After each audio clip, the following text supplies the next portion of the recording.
मैं doctor M जो Kaushik Caroline अस्पताल में कार्यरत एक एंड्रोलॉजिस्ट हूं। आज हम एक युवा पुरुष मरीज के लिए मैलेबल पीनाइल इम्प्लांट और कॉस्मेटिक सर्कमसिजन की प्री ऑपरेटिव प्रक्रिया पर चर्चा कर रहे हैं। मैलेबल पीनाइल इम्प्लांट एक ऐसा चिकित्सा उपकरण है जो इरेक्टाइल डिस्फंक्शन नपुंसकता से पीड़ित पुरुषों के लिए स्थायी समाधान प्रदान करता है। यह इम्प्लांट दो लचीली छड़ों से बना होता है जिन्हें लिंग के अंदर प्रत्यारोपित किया जाता है। इससे पुरुष को किसी भी समय इरेक्शन प्राप्त करने में मदद मिलती है, जिससे यौन जीवन में सुधार होता है। कोलोप्लास्ट कंपनी अपने पीनाइल इम्प्लांट्स के लिए जीवन भर की प्रतिस्थापन नीति प्रदान करती है, जिससे मरीजों को दीर्घकालिक समर्थन मिलता है।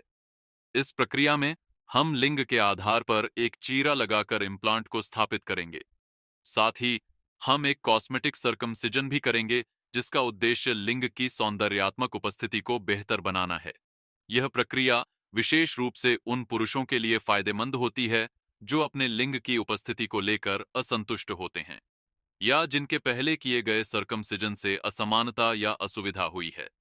हम इस संयुक्त प्रक्रिया के सफल परिणाम की आशा करते हैं और सर्जरी के बाद मरीज की प्रगति की निगरानी करेंगे ताकि सर्वोत्तम परिणाम सुनिश्चित किए जा सकें। यदि आप इस प्रक्रिया के बारे में और जानकारी चाहते हैं या आपके कोई प्रश्न हैं, तो कृपया बताएं।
यह रीजीन 8:58 सत्र और कॉस्मेटिक प्रक्रिया का अंतिम परिणाम है। 9 बजे तक हमने उत्कृष्ट परिणाम प्राप्त किए हैं। हमने उनके लिए उपयुक्त आकार निर्धारित किया और जैसा कि आप देख सकते हैं, प्रक्रिया पूरी हो गई है। मैं आपको माप दिखाऊंगा। हमने लगभग 6 इंच की लंबाई प्राप्त की है, संभवतः उससे अधिक। यह कॉस्मेटिक सुधार के साथ एक उत्कृष्ट परिणाम है। सोर्सेज: मैं डॉक्टर एम जो कौशिक हूं और मैं कैरोलिन अस्पताल नागरकोइल में एंड्रोलॉजिस्ट के रूप में कार्यरत हूं। आज हमने एक मरीज के लिए पीनाइल इम्प्लांट सर्जरी का पहला चरण सफलतापूर्वक पूरा किया। इस प्रक्रिया में हमने एक मैलेबल अर्ध कठोर इम्प्लांट का उपयोग किया जिसे आसानी से मोड़ा जा सकता है। इसके साथ ही हमने कॉस्मेटिक सर्जरी के तहत सुंदर और संतुलित सर्कमसिजन भी किया। हमने 11 साइज का इम्प्लांट चुना जिससे सर्जरी के बाद लगभग 6 इंच की लंबाई प्राप्त हुई। इम्प्लांट को पेनिस के मध्य भाग तक सावधानीपूर्वक स्थापित किया गया जिससे कार्यात्मक और सौंदर्य दोनों दृष्टिकोणों से उत्कृष्ट परिणाम मिले। कुल मिलाकर यह प्रक्रिया सफल रही और हमें उम्मीद है कि मरीज को बेहतर कार्यक्षमता और आकर्षक रूप मिलेगा। यदि आपको इस विषय में और जानकारी चाहिए या कोई प्रश्न है तो कृपया पूछें। Sources.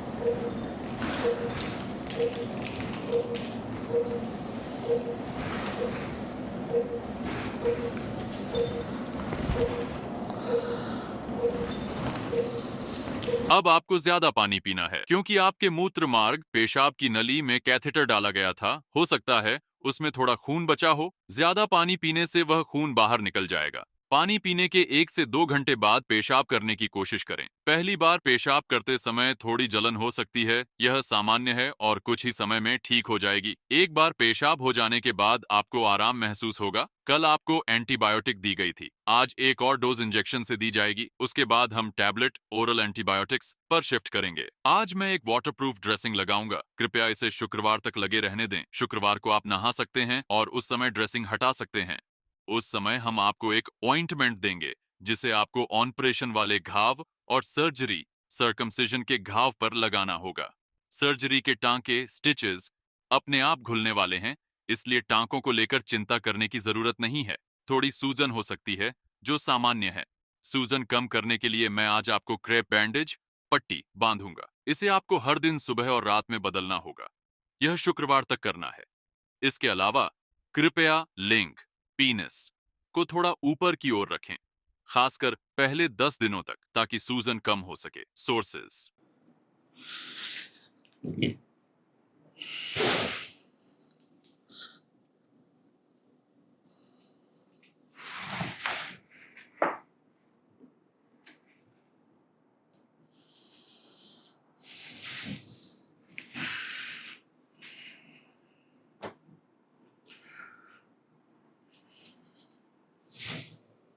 यदि आपको इस वाक्य को किसी विशेष संदर्भ में उपयोग करना है, जैसे कि रोगी को समझाने के लिए या किसी दस्तावेज में शामिल करने के लिए, तो कृपया बताएं। मैं उस अनुसार इसे और अधिक उपयुक्त बना सकता हूं।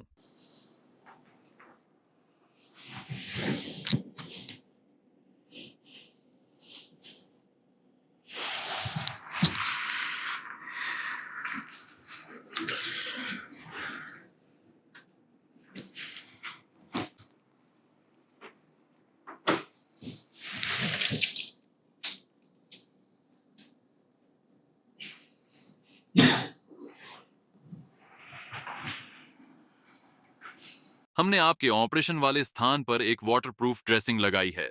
कृपया इसे शुक्रवार तक लगे रहने दें। यदि यह उससे पहले गिर जाए तो चिंता न करें। उस स्थिति में आप सीधे दी गई मरहम जैसे मेट्रोमियम लगाना शुरू कर सकते हैं। ड्रेसिंग हटने या गिरने के बाद घाव पर दी गई मरहम लगाना शुरू करें। यह विशेष रूप से संवेदनशील क्षेत्रों में तेजी से और बेहतर उपचार में मदद करेगा। प्रारंभिक ड्रेसिंग हटाने के बाद आगे कोई ड्रेसिंग की आवश्यकता नहीं है। बस यह सुनिश्चित करें कि घाव साफ रहे और निर्देशानुसार मरहम लगाते रहें।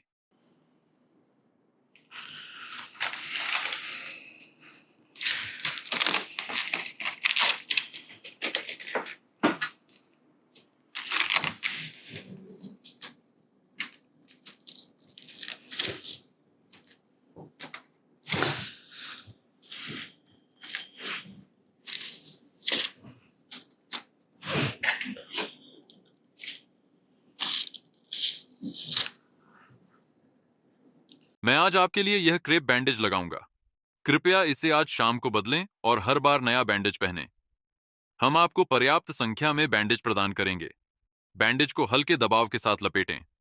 अधिक दबाव देने की आवश्यकता नहीं है, क्योंकि अधिक दबाव से रक्त प्रवाह कम हो सकता है, जिससे घाव भरने में देरी हो सकती है। इस बैंडेज का मुख्य उद्देश्य सूजन, एडिमा को रोकना है, जो सर्जरी के बाद सामान्य होती है। बैंडेज को सुबह और रात में बदलते रहें, जब तक डॉक्टर अन्यथा न कहें। यदि आपको अत्यधिक सूजन, दर्द या असहजता महसूस हो तो तुरंत डॉक्टर से संपर्क करें। कोरपोरा कैवर्नोसा के अंत तक पहुंच गया है। इसे धीरे से ऊपर की ओर रखें। इससे आपको अधिक आराम मिलेगा और सूजन कम होगी। यदि आपको बहुत अधिक दर्द नहीं हो रहा है तो यह सामान्य है। आप आज या कल ड्रेसिंग हटा सकते हैं। नमस्ते।